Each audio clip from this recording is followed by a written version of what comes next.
जैसे हमारी हिंदी में ज़्यादातर गालियाँ महिला विरोधी हैं, माँ या बहन को ही केंद्र में रख के बोली जाती हैं।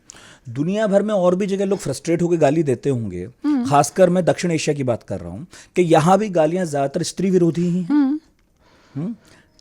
क्योंकि वुमेन तो इनके हायरार्की में सबसे नीचे हैं, तो सबसे ज़्यादा इज्जत औरतों में इनके समझ में वो रहता है। वो तो नॉर्मल है, लोग तो यूज़ करेंगे, वो जिनकी बहुत ज़्यादा पावर है वो डिसाइड करेंगे कि किसके खिलाफ गाली होंगे।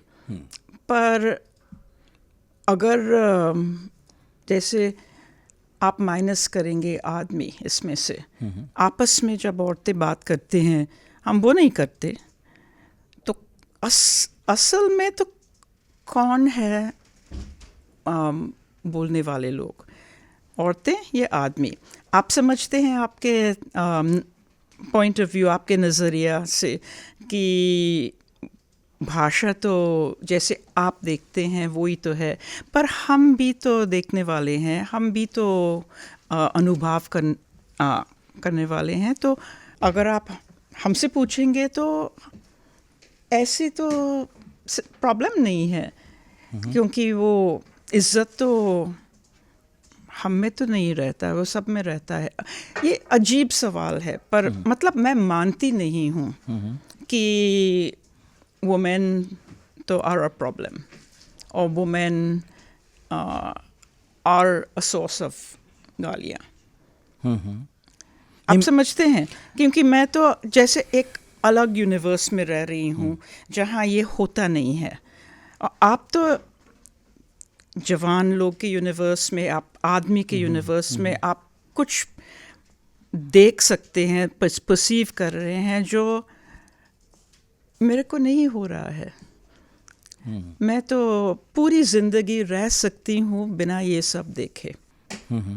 ऐसी गालियाँ और ये बोझ औरतों के ऊपर की पवित्र रखना है, समाज, ये भाषा, मैं बिल्कुल पूरी तरह से भूल सकती हूँ। मतलब कि तरह तरह के यूनिवर्स होते हैं।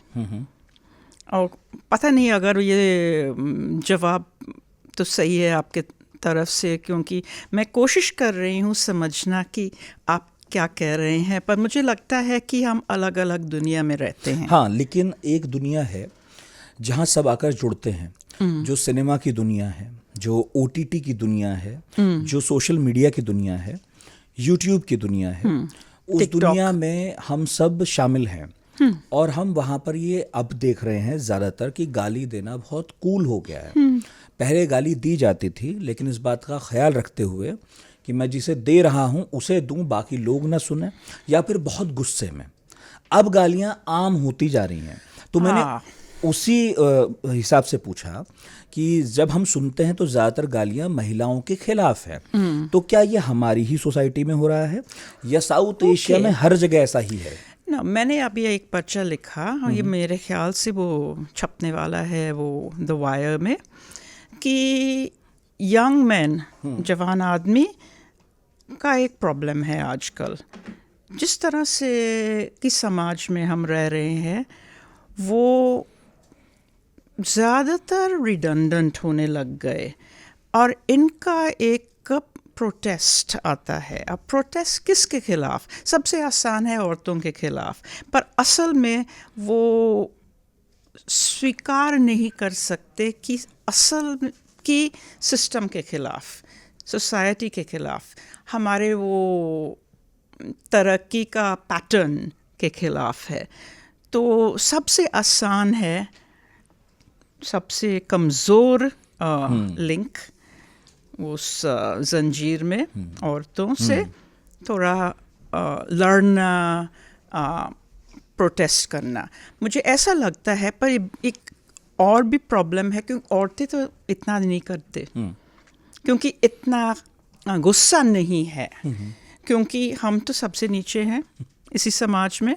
पर आदमी को पता लग गया कि और कुछ होना चाहिए और जो हमको नहीं हो रहा है, और दे आर एंग्री।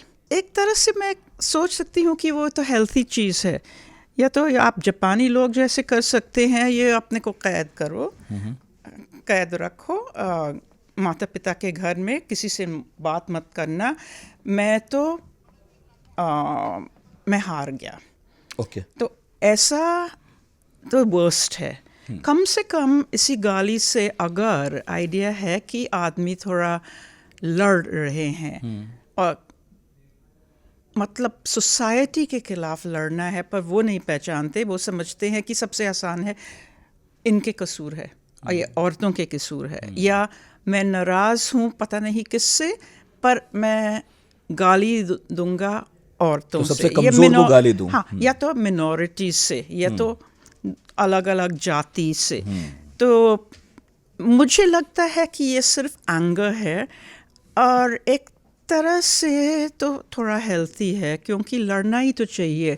अगर आप नहीं करेंगे कौन करेंगे? मैं नहीं करूँगी, मैं तो बूढ़ी हो गई, मैं वेट कर रही हूँ, आप क्या करने वाले हैं थोड़ा सा समाज सही करने के लिए? प्रॉब्लम तो ये है कि आप वो नहीं कर रहे हैं, या आप बस चिल्ला रहे हैं। आगे कुछ करिए ना, तो सही करिए ना।